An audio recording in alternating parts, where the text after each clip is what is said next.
الله الرحمن الرحيم الحمد لله رب العالمين الرحمن الرحيم مالك يوم الدين إياك نعبد وإياك نستعين اهدنا الصراط المستقيم صراط الذين أنعمت عليهم غير المغضوب عليهم ولا الضالين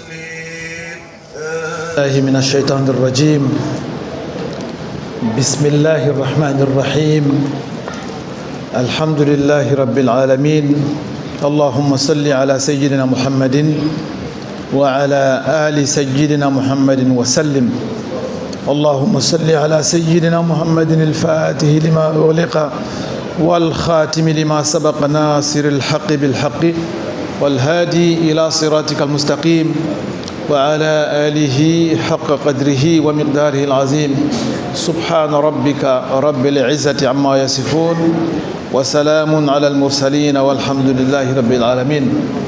Chers frères, chères sœurs, chers talibés, auguste assemblée, assalamu alaikum wa rahmatullahi ta'ala wa barakatuhu.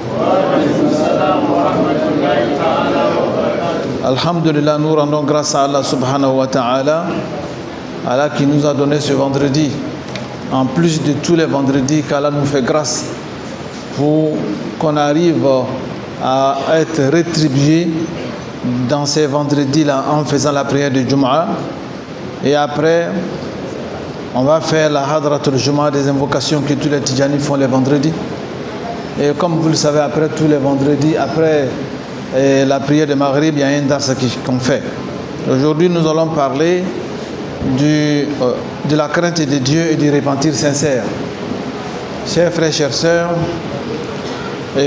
quand on vient sur cette terre, on vient pour un but bien précis. Dieu l'a bien signifié dans le Coran. Ba'ala bismillahir rahmanir rahim wa ma khalaqtul jinna wal insa illa liya'buduni. Je n'ai créé les djinns et les êtres humains que pour m'adorer. Dieu dit que le but de votre existence sur cette terre-là, c'est pour adorer Dieu. Tout ce que vous faites là, ça n'intéresse pas Dieu. Le reste, en dehors de l'adoration de Dieu, ce n'est pas son affaire. Ce que Dieu vous demande, c'est de l'adorer convenablement. Mais celui qui veut travailler, qui veut faire payer sa facture, payer sa maison, mettre ses enfants à l'école, ça c'est pour toi. Dieu dit que je n'en disconviens pas. Ça fait partie de la vie. Mais ce pourquoi je t'ai créé, c'est pour m'adorer. Mais si tu laisses cette priorité et que tu vas t'accrocher aux actes secondaires, le jour de la résurrection, tu as des problèmes avec Dieu. Il n'y a même pas de demi-mesure à ce niveau-là. Parce que tout ce que nous avons comme bien, le matériel que nous avons, le bien matériel, les maisons, les voitures, les habits, les vêtements, l'argent, tout ce que nous avons, le jour de notre départ chez Dieu, le jour qu'on va nous enterrer, on laisse tout ça ici. Ton lit là, ça ne va pas dans ta tombe. Ton matelas ne va pas dans ta tombe. Ta voiture ne t'accompagne pas. Ton argent reste ici. Tes habits, ça reste ici. Même la bague que tu portes, la montre que tu portes, ta jolie montre là, on va l'enlever. On va donner ça à quelqu'un d'autre. Donc, chers frères, chères sœurs, il faut qu'on soit éveillé. Il faut qu'on ouvre les yeux. Il faut qu'on ouvre les oreilles pour comprendre ce qui nous attend. Donc, ce qui nous attend, c'est d'abord la tombe. C'est l'interrogatoire dans la tombe d'abord, avant toute chose. Mais pourquoi Dieu va nous interroger? Parce que Dieu nous a assigné des actes. Il nous a donné des actes obligatoires qu'on doit respecter en commençant par l'attestation de la foi. C'est ce que nous venons de faire comme invocation. Si tu deviens musulman, il faut connaître Dieu. Si tu es musulman, il faut être un pratiquant. Un musulman croyant sans pratique, ce n'est pas un musulman. Le musulman doit être pratiquant. En plus de la croyance, il faut pratiquer. La pratique commence par quoi? ça commence par la prière. J'insiste sur ça. Il faut connaître sa prière, les actes obligatoires de la prière, fara'idus salati, les actes de la sunna de la prière, sunanus salati, les actes méritoires de la prière, mustahabus salati, les actes qui annulent la prière, mubtilatus salati. Il faut connaître tout ça. Inch'Allah, comme vous le savez, dans certaines dars, on prend une des petites parties, mais ce que je vous conseille, prenez un talibé, prenez un oustaz, ou bien déplacez-vous, allez-y vers un oustaz, un imam, posez-lui la question. Ces actes-là, il va vous signifier ça, même si c'est une demi-journée, un week-end, tu vas prendre note, tu vas mémoriser et ça va t'aider. Sinon, tu peux rester dans ta prière 5 ans, 10 ans, 15 ans, 20 ans, tu ne connais pas tout ça, mais tu pries comme ça. Comme on le dit communément, Dieu ne prend pas ça. Si c'est bien fait, alhamdoulilah, que Dieu l'accepte. Si c'est mal fait aussi, que Dieu l'accepte. Dieu dit non. Si c'est mal fait, je n'accepte pas. Parce que toi-même, si tu dois aller commencer un travail, tu fais une formation. Si tu dois aller conduire, tu fais une formation pour être chauffeur. Si tu dois travailler dans un bureau, tu fais une formation pour mieux maîtriser ton travail. Si tu dois être enseignant, tu fais une formation pour mieux enseigner. Mais si tu dois faire le travail de Dieu, tu dois faire une formation aussi pour connaître ce travail de Dieu. Mais si tu fais ça comme ça, généralement, tu passes à côté. C'est pour ça qu'on doit se retourner vers Dieu. On doit faire un retour vers Dieu avec la crainte de Dieu. La crainte de Dieu, c'est quoi? C'est de craindre Dieu de façon convenable. Craindre Dieu selon tes possibilités. Kasran alanya iseko da manjira. Nan fala ku iseko da manjira, ise mi yere bolon. Craindre Dieu selon ta capacité. Parce que Dieu dit dans le Coran, faman ya'mal misqala zarratin khayran yara. Celui qui pose un acte, un bon acte, du poids d'un atome, le verra. Et celui qui pose un mauvais acte, du poids d'un atome aussi, le verra. Numéro minka kojugu ke kojuman ke ina fo chenjen kise kele nyona asara alaba dima lahara ni fana ka kojugu ke comme chenjen kise kele nyona alaba sara dima lahara. Donc chers frères, chères sœurs, ceci étant, on doit faire attention. Il y a certaines choses qu'on doit éviter. On doit éviter quoi? La paresse. En tant que musulman, on doit être déterminé, on doit être courageux. Il ne faut pas être paresseux. Il faut être déterminé. Parce que quand on dit, on lance un appel aux musulmans qu'on a besoin de ça pour la maison de Dieu. On a besoin de ça pour aider Dieu. On a besoin de ça. Ne fais pas semblant de ne pas comprendre. Ne fais pas semblant d'être absent. Il faut être premier à réagir. Parce que quand tu réagis comme ça, Dieu aussi te met dans le paradis le premier, le jour de la résurrection. Mais quand tu fais semblant de ne pas voir, de ne pas comprendre, tu te mets derrière les autres. Le jour de la résurrection, les gens vont aller au paradis pour te laisser derrière aussi. Ni mogambi yereke mogache gumanye na farako kan alaka dina deme elebi kumbiri ka to kofe lahara ibe to kofe be ke dernier mogami be ke premier kan alaka dina deme lahara ole be ke premier ka dal jana kono. Comme je l'ai dit tantôt, ici là, c'est une vie éphémère. Cette vie-là va prendre fin. Même si cette vie-là ne prendra pas fin maintenant, mais toi tu as vu, va prendre fin bientôt. Il faudra que dunia be ban. Et bien, peut-être des 100 millions que c'est un exemple que je prends. Mais est-ce qu'il est dans 5 millions que les sorwa? Non, il t'a sorwa. On me dit, monsieur, qu'on est là. Sanji Keme Kofe, un grand mot. Oui, à son agneau, peut-être à comment te dire, mais c'est la vérité. 100 ans après, vous êtes très loin. Hein? Mais là, si tu es sûr que cela va se produire, il faut être prêt. Maintenant, pour se préparer, il faut éviter la paresse. Il faut être déterminé, il faut être courageux. Pour préparer cela, il faut éviter d'être avare. Dieu n'aime pas les avares. Dieu aime les généreux. Tous ceux qui aspirent à la réalisation spirituelle, tous ceux qui veulent être proches de Dieu, tous ceux qui aiment l'amitié de Dieu, tant que tu ne fais pas la générosité, tu ne rentres pas dans le cercle des amis de Dieu. Jamais. Moi, on n'est pas fait qu'à dire Alaï.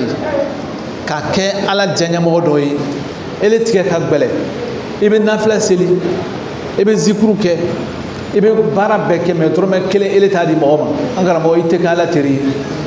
Tu vas jamais être l'ami de Dieu, jamais. Il n'y a même pas de demi-mesure. Tous les amis de Dieu sont des gens généreux. Si tu n'es pas généreux, il faut savoir que tu n'es pas encore dans le cercle des amis de Dieu.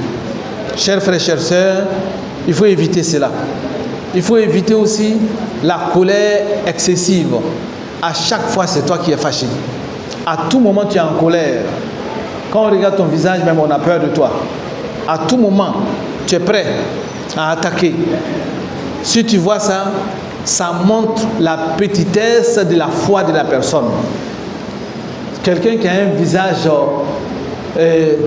froissé, un visage sombre, ça veut dire tout simplement que sa foi est très petite. Un visage rayonnant, ça montre la grande foi. Il faut éviter cela. Il faut éviter de trahir la confiance des hommes. Quand on place une confiance à toi, il faut mériter cette confiance-là. Numéro lalaïla, lanani, ibadafa. Il faut mériter la confiance de Dieu. Oh. Quand tu promets, il faut tenir à ta promesse. Parce que quand tu promets et que tu ne tiens pas à ta promesse, ça veut dire tout simplement que tu n'es pas parmi les gens que Dieu aime. Dieu n'aime pas les gens qui ne tiennent pas à leurs promesses. Il faut éviter de couper le lien de la fraternité, le lien de sang. Évite de couper ça. Parce que tu as eu un peu d'argent, parce que tu as eu un poste, tu as changé ton numéro de téléphone, tu ne veux plus voir tes frères, tu ne veux plus voir tes soeurs, tu ne veux plus entendre parler de ta famille, ta maman, ton papa, tes proches. Si tu fais ça, ça veut dire tout simplement que tu es loin de Dieu. Tu es loin de la miséricorde de Dieu. Il faut éviter la haine, ce qu'on appelle al-hasad. La haine, être haineux envers ton frère, envers ta soeur. Parce que ceux qui sont haineux, Dieu déteste cela. À force de détester la haine contre ton frère, contre ta soeur, Dieu demande aux anges de mettre du feu dans tes anciens actes d'adoration, tes anciens bienfaits. À chaque fois que tu vas être haineux envers ton frère, envers ta soeur, c'est comme si tu enflammes tes actions. Ça brûle, c'est comme le fagot, c'est comme tel que le feu brûle le fagot. Ça brûle tout doucement. Tant que tu es haineux, le feu est là-bas. Mais pour éteindre ce feu-là, il faut arrêter d'être haineux envers ton frère, envers ta soeur. Chers frères, chères sœurs, quand tu poses l'acte, un bon acte du poids d'un atome, tu le verras le jour de la résurrection. Et quand tu poses l'acte aussi, un mauvais acte du poids d'un atome, tu le verras le jour de la résurrection. On insiste là-dessus, parce que le jour de la résurrection, c'est un grand jour. Ce jour-là, Dieu l'a décrit dans le Coran. Il a tellement insisté sur ça. Et je vais prendre une dernière sourate pour clore ce dars-là, Inch'Allah. Dieu va parler de l'enfer, des gens qui vont trahir Dieu, les gens qui vont trahir le prophète Mohammed sallallahu alayhi wa sallam, les gens qui vont trahir leurs frères ici, les gens qui vont désobéir à Dieu, qui vont désobéir au prophète Mohammed sallallahu alayhi wa sallam. Dieu va dire que leur place se trouve à un endroit qu'on appelle Al-Hutama. Puis Al-Hutama, si tu ne sais pas ce que ça signifie, Narullahi, que c'est un feu de Dieu. Al-Muqada, c'est un feu que Dieu a mis la flamme là-dedans. Allati tattali'u ala al-af'ida. Quand on met celui qui a mérité ce feu-là, quand tu le mets dedans, la brûlure commence par atteindre son cœur d'abord. C'est là-bas qu'on a compris que quand tu as la douleur, c'est le cœur qui ressent ça d'abord. Ça pique le cœur avant que ça ne prenne les autres parties de ton corps, qu'Allah nous en préserve et qu'Allah nous en garde. Innaha alaykum musadatun fi amadin mumaddada. Que ça, c'est un puits. Et le puits là, ça peut être 20 km, 30 km, 40 km de profondeur pour certaines personnes. Ça va dépendre de ce que tu as posé comme acte. Même si c'est 10 mètres, Dieu dit fi amadin, que ce puits là, quand on met la personne dedans, il y a une fermeture aussi dans ce puits. Les anges ferment le puits fi amadin. Quand c'est fermé, on met mumaddada, on met un barre de fer sur nos deux et on condamne. Et la clé, les anges vont jeter la clé. Parce qu'ils n'auront plus besoin de la clé. Innaha alayhim mu'usadatun fi amadin mumaddada. Dans un puits très profond, avec un abîme de feu, un puits qui a une fermeture, et cette fermeture-là aussi a un barre de fer pour condamner le puits avec une clé que les anges vont jeter. Puisqu'ils ne vont plus avoir besoin de venir ouvrir. Et là-bas, c'est la vie, c'est pour toujours. Mais qu'est-ce qui fait que les gens vont aller là-bas? Ceux qui vont désobéir à Dieu et qui vont commettre beaucoup de péchés. Donc, qu'est-ce qu'on doit faire? La solution, c'est quoi? C'est faire un repentir sincère. La solution, c'est quoi? C'est de se retourner vers Dieu. La solution, c'est quoi? C'est de poser des bons actes. Ceux qui font du bien ne sont pas bêtes. Ceux qui sont généreux, ils ne sont pas bêtes. C'est parce qu'ils veulent sauver leur tête le jour de la résurrection. C'est parce qu'ils veulent être sauvés dans la tombe. Ceux qui font leur zakat, ils ne sont pas bêtes. Parce que quand tu ne fais pas ta zakat, si tu fais le petit malin devant Dieu, le jour que tu vas dans ta tombe, toutes les zakats que tu n'as pas faites, les zakats là se transforment en scorpion et en serpent et ça va t'attendre dans ta tombe, qu'Allah nous en préserve. Tout ce que le prophète a dit, sallallahu alayhi wa sallam, tout est vrai. Il ne parle jamais de son propre chef et ça va se faire. Quand on parle, ce qu'on vous dit, c'est pour votre bien. Quand on parle, ça effraie souvent, c'est rare, mais ça effraie. Quand c'est effrayant, et le jour que tu vas te trouver dans la tombe, tu vas te dire que mais ce que le cheikh était en train de dire, il a aggravé, il n'y a même pas de serpent ici, ça vaut mieux. Quand on t'amadoue avec des paroles mielleuses, et ce jour-là, tu vas dire que mais le cheikh ne nous a pas dit la vérité. Mais s'il m'avait dit tout ça là, j'allais faire du bien. Voilà ce que j'ai trouvé ici, c'est trop grave. Vaut mieux éviter la surprise. C'est pour ça qu'on insiste. Si tu as un peu de bien, Dieu dit que lui n'a pas eu peur de te donner. Maintenant, lui, il te demande de lui donner une petite part. Toi, tu as peur de donner à Dieu. Un grand mot. Même quand tu prends l'exemple, terre à terre, moi, je te donne 100 000 francs. Et puis, il y a un autre mendiant qui arrive. Toi, tu es mon frère. Mais il y a un mendiant qui est à côté. Je n'ai plus d'argent sur moi. Les 100 000 francs que je viens de te donner là, pardon, donne-moi 10 000 francs. Je vais donner à ce métier. Moi, je ne peux pas te donner ça parce que j'ai besoin de ça. En grand mot, je vais arracher mes 100 000 francs. C'est la même chose chez Dieu. Dieu, il t'a donné. Il n'a pas eu peur de te donner. Mais c'est le même Dieu qui te demande un peu. Il dit, donne-moi un peu dedans. Je vais donner à certains pauvres. Tu dis, non, Dieu, je ne peux pas te donner parce que j'ai trop besoin de ça. Faites très attention. Sur ce, wassalamu alaikum wa rahmatullahi ta'ala wa barakatuhu. Wa alaikum salam wa rahmatullahi